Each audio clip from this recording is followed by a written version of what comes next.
ప్రైదలా దేవునికి స్తోత్రం కలుగును గాక. వాక్య సందేశానికి ముందుగా చిన్న ప్రార్థన చేస్తున్నాను. ప్రేమ నమ్మకం గల మా ప్రియ పరలోకపు తండ్రి, కృపయు కనికరము గల మా దేవా, మీ పాదములకు స్తోత్రాలు చెల్లించుకుంటున్నాం. మాకు కాదు యెహోవా, మాకు కాదు, నీ కృపా సత్యములను బట్టి నీ నామమునకే మహిమ కలుగును గాక. ప్రభువా, ఇచ్చిన పరిచర్యను ఆశీర్వాదకరంగా దీవెనకరంగా చేయమని యేసు అతి శ్రేష్టమైన నామంలో ప్రార్థించుతున్నాం పరమ తండ్రి, ఆమేన్. తిమోతికి రాసిన మొదటి పత్రిక, అపొస్తలుడైన పౌలు తిమోతికి రాసిన మొదటి పత్రిక 3వ అధ్యాయం 15వ వచనం. దేవుని మందిరములో అనగా జీవము గల దేవుని సంఘములో జనులు ఎలాగూ ప్రవర్తింపవలెనో అది నీకు తెలియవలనని ఈ సంగతులను నీకు వ్రాయుచున్నాను.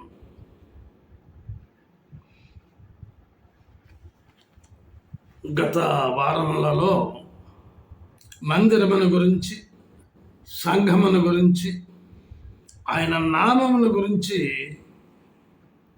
మరి తెలుసుకున్నాం. ఇదిలాన మత్తయి సువార్త 18వ అధ్యాయం 20వ వచనం. ఏలయనగా ఇద్దరు ముగ్గురు నా నామమున ఎక్కడ కూడి ఉందురో అక్కడ నేను వారి మధ్యన ఉండునని చెప్పాను. మందిరములో సంఘము సమాజముగా కూడుకును స్థలం. అచ్చట ఎన్నెన్నో దైవికమైన కార్యకలాపములు జరుగుతాయి. పిల్లలకు VBS లాంటివి, ప్రతి ఆదివారము సండే స్కూలు లాంటివి, యవ్వనస్తులకు బైబిల్ రిట్రీట్, పెద్దలకు మరియు స్త్రీలకు ప్రతి మందిరములో దేవుని సంఘములో సమాజముగా కూడుకొని వారు ఎలాగూ ప్రవర్తింపవలనో బోధించబడుతుంది. మందిరములోనే కాదు, అనుకూలముగానున్న ప్రతి స్థలములో కూడుకొనుట. చూడండి, తిమోతికి వ్రాసిన మొదటి పత్రిక 2వ అధ్యాయం 8వ వచనం. కావున ప్రతి స్థలమందును పురుషులు కోపమును సంశయమును లేనివారై పవిత్రమైన చేతులెత్తి ప్రార్థన చేయవలెనని కోరుచున్నాను. ప్రతి స్థలమందును, అది మీకు అనుకూలమైనటువంటి స్థలం.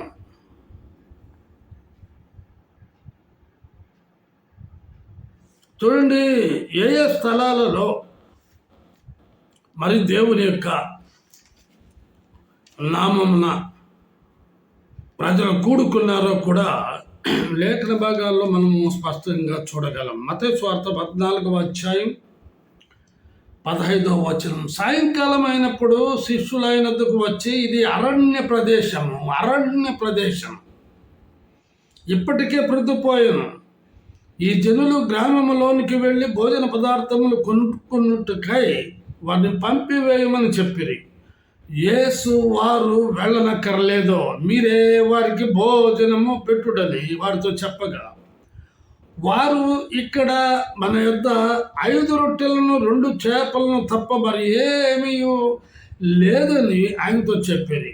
అందుకైన వాటిని నా యొద్దకు తెండని చెప్పి పచ్చిక మీద కూర్చుండునని జనులకు ఆజ్ఞాపించి ఆ 5 రొట్టెలను 2 చేపలను పట్టుకొని ఆకాశము వైపు కన్నులెత్తి ఆశీర్వదించి ఆ రొట్టెలు విరిచి శిష్యులకు ఇచ్చెను. శిష్యులు జనులకు వడ్డించిరి. వారందరూ తిని తృప్తి పొందిన తరువాత మిగిలిన ముక్కలు 12 గంపల నిండా ఎత్తిరి. స్త్రీలను పిల్లలను గాక తినిన వారు ఇంచుమించు 5,000 మంది పురుషులు. ఎక్కడ జరిగిందండి? అరణ్య ప్రదేశంలో. యేసు ఎక్కడున్నాడో అక్కడికి జనులు తండోపతండాలుగా వెళ్తుంటారు. 3 దినాలైంది. దేవుడు 5 రొట్టెలు 2 చేపల ద్వారా అనేక వేల మందిని పోషించగలిగినారు. వాక్యాన్ని సమృద్ధిగా ఆత్మ సంబంధమైనటువంటి మాటలను వారికి తెలియజేసిన తర్వాత వారికి శారీర ఆకలి కూడా తీర్చగలిగినాడు. మొదటి సమూయేలు గ్రంథం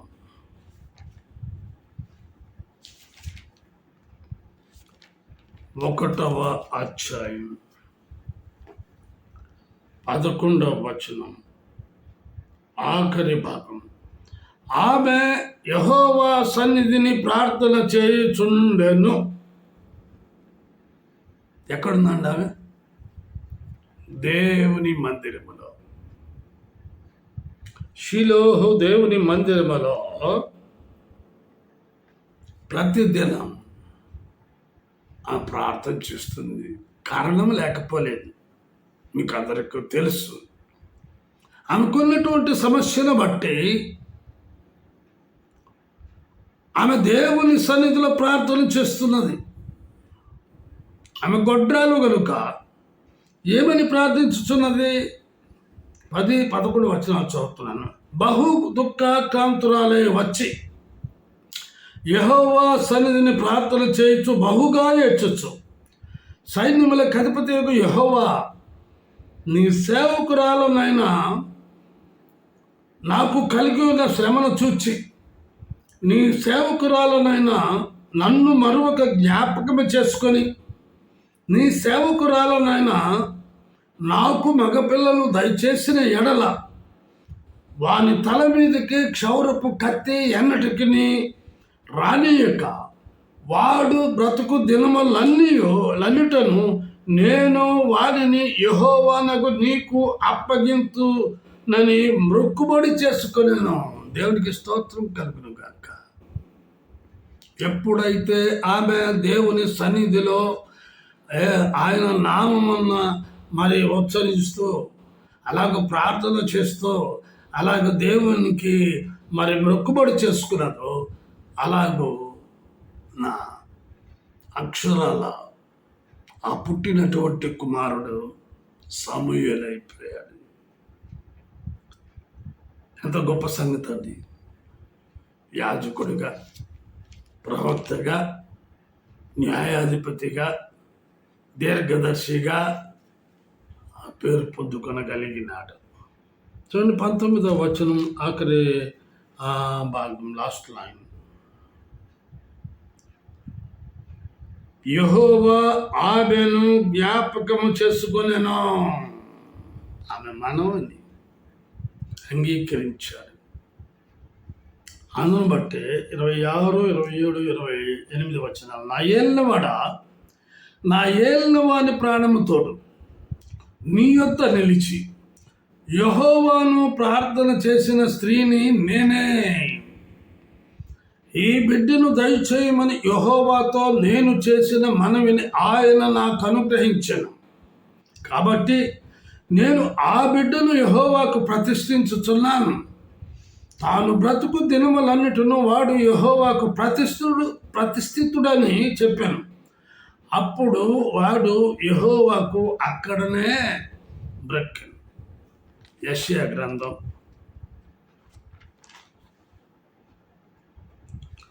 38వ అధ్యాయం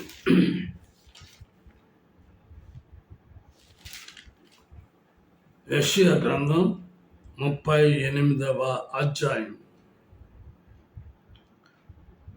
2-3 వచనాలు చదువుతున్నాను. అతడు తన ముఖమును గోడ తట్టు త్రిప్పుకొని యెహోవా యథార్థ హృదయుడనై సత్యముతో నీ సన్నిధిని నేనెట్టు నడుచుకుంటునో నీ దృష్టికి అనుకూలముగా నేనెట్టు జరిగించుతునో సమస్తమును కృపతో జ్ఞాపకము చేసుకొనుమని హిజ్కియా కన్నీళ్లు విడుచుచు యెహోవాను ప్రార్థింపగా యెహోవా వాక్కు యెషయాకి ప్రత్యక్షమై ఇలాగూ సెలవిచ్చాను. నీవు తిరిగి హిజ్కియా యొద్దకు పోయి అతనితో ఇట్లను, నీ పితరుడైన దావీదునకు దేవుడైన యెహోవా నీకు సెలవిచ్చున్నదేమనగా, నీవు కన్నీళ్లు విడుచుట చూచితిని, నీ ప్రార్థన నేను అంగీకరించి ఉన్నాను. ఇంకా 15 సంవత్సరముల ఆయుష్యము నీకు ఇచ్చేదను. పైదలా ఎక్కడ ప్రార్థన చేశాడండి? యెషయా ప్రవక్త వచ్చి హిజ్కియాకు చెప్పాడు, నీకు మరణకరమైన రోగం వచ్చింది, నీ ఇల్లు చక్కబెట్టుకో అని యెహోవా సెలవిస్తున్నాడు అనగా, అక్కడే ఆన్ ద స్పాట్ అతడు అట్లా వెళ్ళిపోయాడు. యెషయా ప్రవక్త ఇతడు గోడ తట్టు త్రిప్పుకొని ముఖము త్రిప్పుకొని బహుగా కృంగిపోయి, ప్రభువా యెహోవా, నేను ఎలాగ నడిచానో ఎలాగ ప్రవర్తించానో నీకు తెలియదా అని మొరపెట్టినప్పుడు అతని యొక్క మొరను విని తిరిగి యెషయా ప్రవక్త వెనుకకు రప్పించి 15 సంవత్సరముల ఆయుష్యము దేవుడు నీకు ఇస్తున్నాడు అని ఆశీర్వదించి వెళ్ళిపోయాడు. దేవునికి స్తోత్రం కలుగును గాక. ఏ స్థలములో ప్రార్థన చేశాడు? మనము మొదటిగా చూసినట్లయితే యేసుక్రీస్తు పరిచర్య చేసింది అరణ్య ప్రదేశంలో అనేకులు కూడాను ఆయన్ని నమ్ముకొనగలిగారు. రెండవదిగా మనం గమనించినట్లయినచో మరి దేవుని సన్నిధిని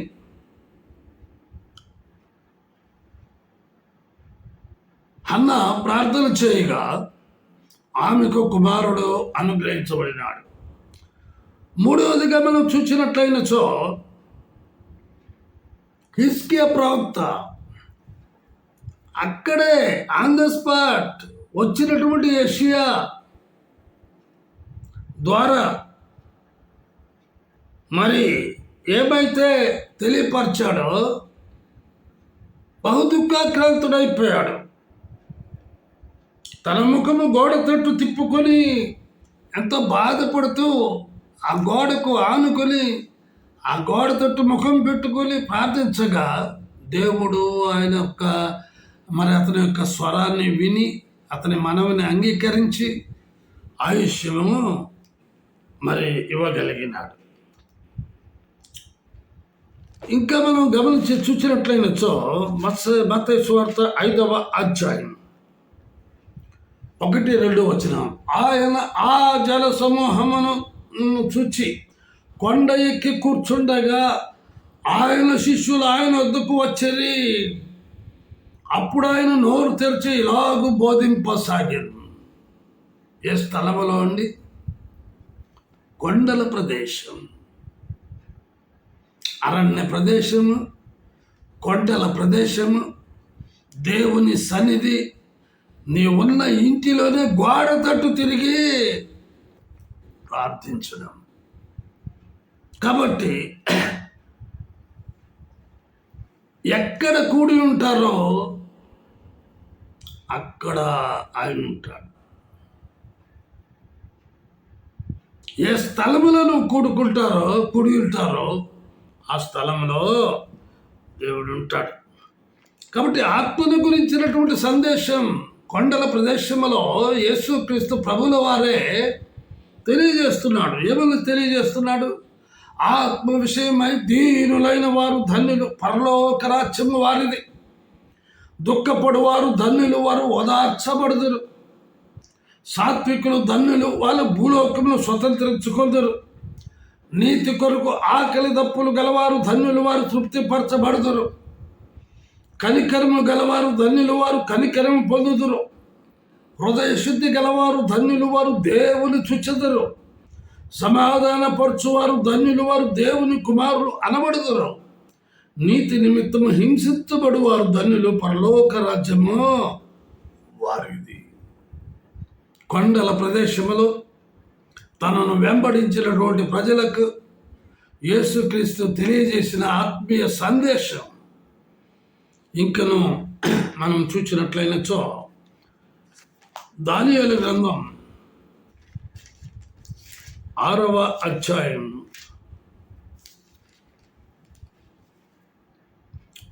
10వ వచనం, ఇట్టి శాసనము సంతకం చేయబడినని దానియేలు తెలుసుకునినను అతడు తన ఇంటికి వెళ్ళి యథాప్రకారముగా అనుదినము ముమ్మారు మోకాళ్ళుని తన ఇంటి పై గది కిటికీలు యెరూషలేము తట్టునకు తెరవబడి ఉండగా తన దేవునికి ప్రార్థన చేయించు ఆయనను స్తుతించుచు వచ్చాను. ఎప్పుడైతే రెగ్యులారిటీ, సిన్సియారిటీ, పంక్చుయాలిటీ దానియేలు పాటించాడో అతన్ని బంధించి సింహ గుహలో వేసినప్పటికీ అద్భుతమైన ఆశ్చర్యకరమైన కార్యాన్ని దేవుడు జరిగించాడు. చూడండి 16వ వచనం. అంతట రాజు ఆజ్ఞేయగా బంట్రోతులు దానియేలును పట్టుకుని పోయి సింహముల గుహలో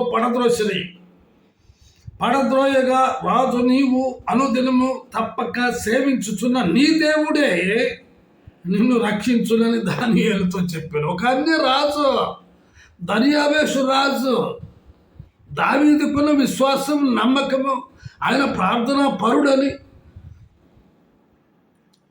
అతని పట్ల ఒక మంచి ఉద్దేశము కలిగి తన రాజ్యములోనే ఉన్నతమైన స్థానంలో ఉంచుట సహించలేక అతని మీద నేరము మోపి అతనిని సింహపు గుహలో వేసిన దాకా కూడా వారెవరు కూడా ఊరుకుండలేకపోయారు. అయితే వేసిన తరువాత జరిగిన సంఘటన 19వ వచనం. తెల్లవారుజామున రాజు వేగిరమే లేచి సింహముల గుహ దగ్గరకు త్వరపడిపోయాను. అతడు గుహ దగ్గరకు రాగానే దుఃఖ స్వరముతో దానియేలును పిలిచి, జీవము గల దేవుని సేవకుడైన దానియేలు, నిత్యము నీవు సేవించుతున్న నీ దేవుడు నిన్ను రక్షింపగలిగేనా అని అతనిని అడిగాను. అందుకు దానియేలు, రాజు చిరకాలము జీవించునుగాక. సింహ గుహలో వేస్తే ఎవడైనా బ్రతుకుతాడా? దేవుని నామమును ఉచ్చరించుట ద్వారా ప్రతిదినము శత్రు దేశంలో ముమ్మారు తన ఇంటిలో యెరూషలేము వైపు కిటికీలు తలుపులు తెరిచి ప్రార్థించుట ద్వారా దేవుడు అతనిని రక్షించగలిగినాడు. ఎంత ఆశ్చర్యకరం! ఆఖరిగా మరొక స్థలాన్ని చూస్తాం. సింహపు గుహలో కూడా సింహాలు సైతం భయపడిపోయాయి. ఆ ప్రార్థన శక్తి కలిగినటువంటి ఆ యొక్క దానియేలును చూచి అందుకే గమ్ముగా ఏమి చేయలేని నిస్సహాయ స్థితిలో ఉండిపోయినాయి. నువ్వు ఎక్కడ కూడుకున్నా, ఏ స్థలంలో నీవు కూడుకున్నా, స్థలంలో దేవుడు ఉంటాడు. ఆఖరిగా అపొస్తల కార్యములో 16వ అధ్యాయం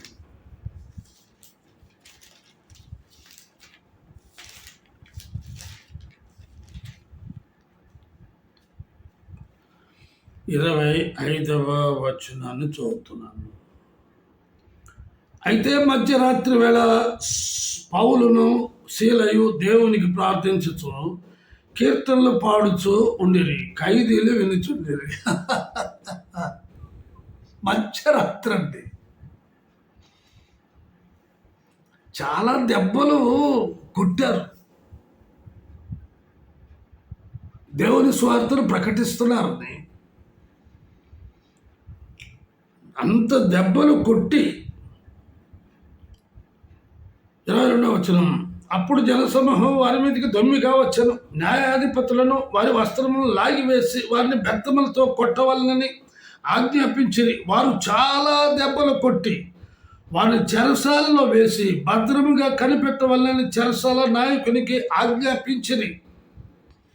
అతడు అట్టి ఆజ్ఞను పొంది వాడు లోపల చెరసాలలోనికి త్రోసి వారి కాళ్లకు బొండ వేసి బిగించెను. కదలకుండా నిస్సహాయ స్థితిలో ఉన్నటువంటి పౌలు శీలలు ఏం చేస్తున్నారు? అర్ధరాత్రి వేళ ఖైదీలు కూడా నిద్రపోతుంటారు. అటువంటి సందర్భంలో నీవైనా నేనైనా ప్రార్థన చేయగలమా? పాటలు పాడగలమా? కానీ పౌలు శీలలు చేసిన కార్యము చూడండి.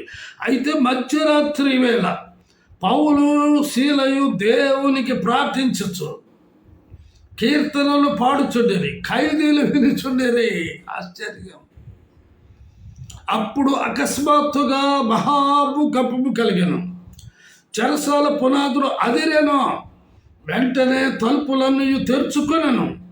అందరి బంధకాలు, ఎవరెవరినైతే బంధించారో సంఖ్యల చేత వారి బంధకాలన్నీ కూడా తెగిపోయినాయి, ఊడిపోయినాయి. అంతలో చెరసాల నాయకుడు మేలుకొని చెరసాల తలుపులన్నీ తెరిచి ఉండుట చూచి ఖైదీలు పారిపోయిరనుకొని కత్తి దూసి తన్ను తాను చంపుకొనబోయెను. అప్పుడు పౌలు, నీవు ఏ హానియు చేసుకుని వద్దు, మేమందరము ఇక్కడనే ఉన్నామని బిగ్గరగా చెప్పాను. అతడు దీపము తెమ్మని చెప్పి లోపలికి వచ్చి వణుకుచు పౌలుకును శీలకును సాగిలపడి వారిని వెలుపలికి తీసుకుని వచ్చి, అయ్యలారా రక్షణ పొందుటకు నేనేమి చేయవాలనను. ఎంత అద్భుతమైన కార్యం అండి! అర్ధరాత్రి వేళ దేవుడు జరిగించిన క్రమం. అందుకు వారు ప్రభువు అయిన యేసునందు విశ్వాసముంచు, అప్పుడు నీవును నీ ఇంటి వారును రక్షణ పొందుతారని చెప్పి అతని ఇంట్లో ఉన్న వారికి అందరికీ దేవుని వాక్యము బోధించింది. రాత్రి ఆ గడియలోనే అతడు వారిని తీసుకుని వచ్చి వారి గాయములు కడిగెను. వెంటనే అతడును అతని ఇంటి వారందరూ బాప్తిస్మము పొందిరి. దేవునికి స్తోత్రం కలుగును గాక. ప్రార్థన చేసుకున్నామండి. ప్రేమ నమ్మకం గల మా ప్రియ పరలోకపు తండ్రి, కృపయు కనికరము గల మా దేవా, మీ పాదములకు స్తుతులు స్తోత్రాలు చెల్లించుకుంటున్నాం. ఈ దినాన ఎక్కడ కూడి ఉందరు ఇద్దరు ముగ్గురు నీ నామమున ఎక్కడ కూడి ఉన్నప్పటికీ అక్కడ మీరు అద్భుతమైన కార్యము జరిగించే దేవుడు అయినందులకే స్తోత్ర.